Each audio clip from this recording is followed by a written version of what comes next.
something strange is happening to men. Across many global studies, men report higher loneliness, higher suicide rates, and fewer close friendships than women. But at the same time, men today technically have more freedom, more technology, and more opportunities than any generation before them. So the obvious question appears, if life is easier than ever, why are so many men struggling to feel happy? Because the answer isn't simple, and it has less to do with individual weakness and more to do with how the modern world quietly rewrote the rules of being a man. For most of human history, the role of men was brutally simple: provide resources, protect your group, endure hardship. A man's value was tied directly to what he could build, defend, or sacrifice. Farmers fed families. Workers built cities. Soldiers defended nations. It wasn't always pleasant, but the structure of life was clear. Clear structure often creates psychological stability. Humans are surprisingly good at tolerating hardship when they understand their role in the system. But clarity began to disappear during the last century. Over the last 100 years, technology transformed nearly every aspect of society. Industrial machines replaced physical labor.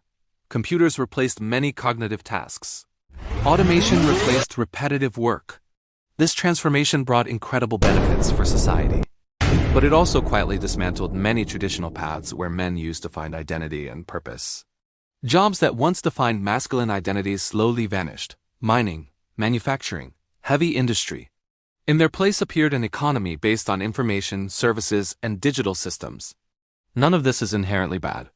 But rapid change creates psychological friction, especially when cultural expectations take longer to evolve than the world itself. Many young men today grow up hearing two completely different stories. The first story comes from older generations: be responsible, work hard, provide for your family. The second story comes from modern culture.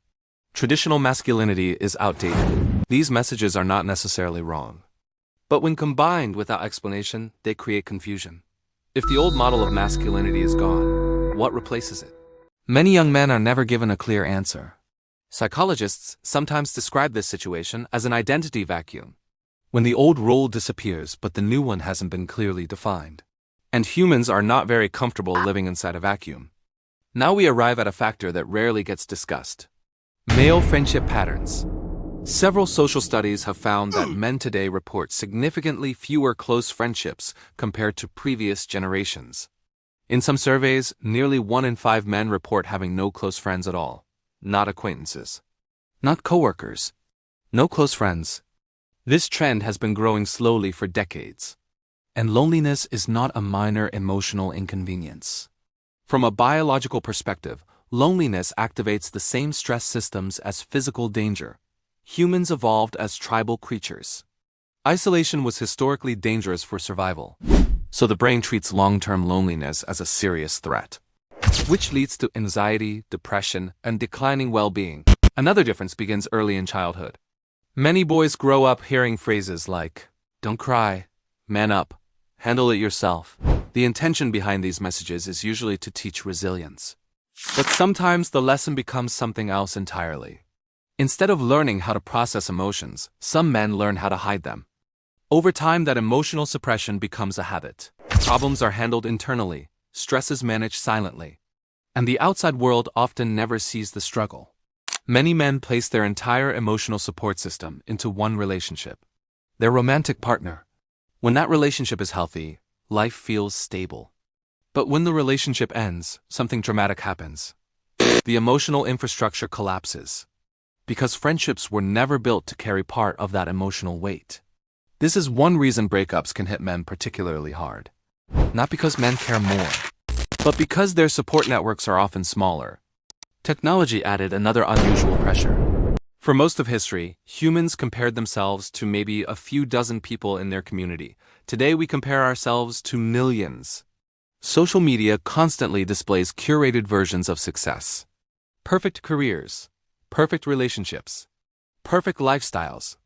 The brain interprets these images as social competition, even when we rationally know they are curated highlights. This endless comparison quietly erodes satisfaction. None of these trends mean men are doomed to unhappiness, but they do reveal something important. Humans need 3 psychological pillars to feel fulfilled: purpose, connection, and competence. When any one of these pillars weakens, life begins to feel unstable. Many modern men struggle because one or more of these pillars has eroded. Purpose became unclear, connection became weaker, and competence is constantly questioned through comparison. But these are solvable problems, not permanent ones. The conversation about men's happiness often turns into a pointless competition, men versus women. Who has it harder? Who struggles more? But human suffering is not a scoreboard. Different groups experience different pressures. Understanding those pressures is how societies improve. Because when large groups of people quietly struggle in silence, the consequences eventually affect everyone. So perhaps the real question is not whether modern men are weaker. Maybe the better question is this: did society remove the old map for meaning without offering a new one?